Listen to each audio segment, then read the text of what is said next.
লাশটাকে এবার সাহাবা কেরামরা খুঁজতেছে, কোথাও পাচ্ছে না। আল্লাহ পাক রব্বুল আলামিন জিবরাইল আলাইহিস সালাতু ওয়াস সালামের মাধ্যমে আল্লাহ রাসূল সাল্লাল্লাহু আলাইহি সাল্লাতু ওয়াস সালামের কাছে ওহী পাঠিয়ে দেন, ও নবী আমার, আপনার কোনো টেনশন নাই, কোনো পেরেশানি নাই, কারণ হযরতে হানজালা রাদিয়াল্লাহু তাআলা আনহু আপনার প্রতি এত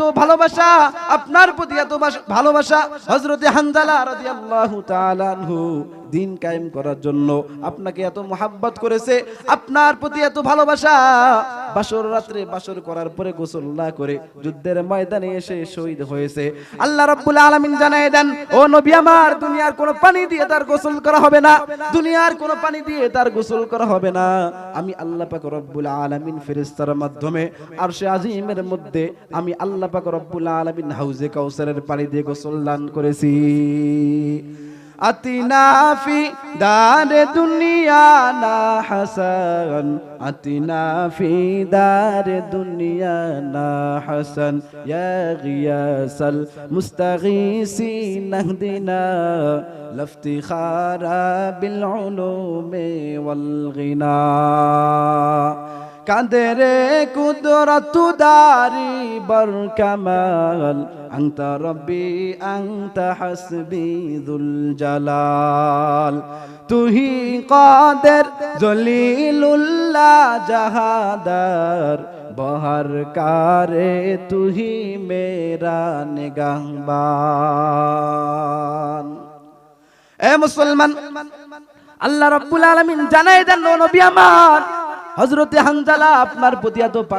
পাগল, আমি হানজালার প্রতি এত সন্তুষ্ট হয়েছি, আমি আল্লাহ রাব্বুল আলামিন হযরতে হানজালার প্রতি এত রাজি, আমি আল্লাহ পাক রব্বুল আলামিন দুনিয়ার কোনো পানি দিয়ে তার ফরজ গোসল করাবো না, আমি আল্লাহ পাক রব্বুল আলামিন আসমানের মধ্যে নিয়ে আরশে আজিমের মধ্যে নিয়ে আমি আল্লাহ পাক রব্বুল আলামিন হাউজে কাউসারের পানি দিয়ে তার ফরজ গোসল করাইছি। মুহতারাম হাজিরিন, হযরতে হানজালার ভিতরে বিশ্বনবীর কত বড় ভালোবাসা, হযরতে হানজালার ভিতরে মুহাম্মদুর রাসূলুল্লাহ সাল্লাল্লাহু আলাইহি সাল্লামকে কত বড় ভালোবাসছিলেন, হানজালার ভিতরে কত বড় ভালোবাসা ছিল, নিজের স্ত্রীকে বাসর রাত্রের মধ্যে বাসর ঘরের মধ্যে রেখে নিজের স্ত্রীর চাইতেও নবীর মুহাব্বতটা বেশি ছিল, এজন্যই নিজের স্ত্রীকে ঘরের মধ্যে রেখে যুদ্ধের ময়দানে গিয়ে যুদ্ধ করতে করতে শহীদ হয়ে গিয়েছে। কিন্তু আজকে আমরা এমন অবস্থা, মাথার মধ্যে কোনো টুপি নাই, আমার দাড়ি নাই, কেমন কোন সুন্নত আমার দেহের মধ্যে নাই, কিন্তু আপনি আমি এমন আশিক, আমরা রাসূলের প্রতি এমন আশিক হয়ে গেছি, প্রত্যেকটা পর্যায়ে আমাকে যদি জিজ্ঞেস করা হয় আমরা বলি আমরা রাসূলকে মুহাব্বত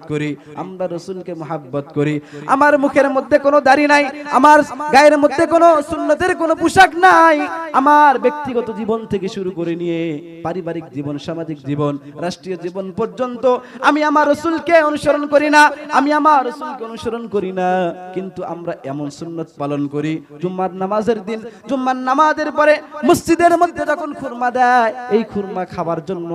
আমি এই সুন্নাতটা পালন করি।